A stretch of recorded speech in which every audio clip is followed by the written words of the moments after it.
প্রাণ বাঁচাতে থানায় আশ্রয় প্রাক্তন মণ্ডল সভাপতি, প্রকাশ্যে হামলার অভিযোগ। বিশ্রামগঞ্জ থানার অন্তর্গত চড়িলাম এলাকায় প্রকাশ্য দিবালোকে হামলার শিকার হলেন চড়িলাম মণ্ডলের প্রাক্তন মণ্ডল সভাপতি রাজকুমার দেবনাথ।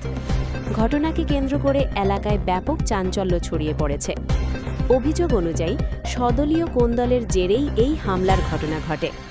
প্রাক্তন মণ্ডল সভাপতি রাজকুমার দেবনাথের দাবি, বর্তমান মণ্ডল সভাপতি তাপস দাসের নেতৃত্বে কয়েকজন ব্যক্তি তার ওপর অতর্কিত হামলা চালায়। এতে তিনি গুরুতরভাবে আহত হন। প্রাণ বাঁচাতে রাজকুমার দেবনাথ সরাসরি বিশ্রামগঞ্জ থানায় আশ্রয় নেন। পরে পুলিশ তাকে উদ্ধার করে চিকিৎসার জন্য হাসপাতালে পাঠায়। এই ঘটনায় রাজনৈতিক মহলে তীব্র প্রতিক্রিয়া সৃষ্টি হয়েছে। তবে এই বিষয়ে অভিযুক্তদের পক্ষ থেকে এখনও কোনো প্রতিক্রিয়া পাওয়া যায়নি। পুলিশ ঘটনার তদন্ত শুরু করেছে বলে জানা গেছে।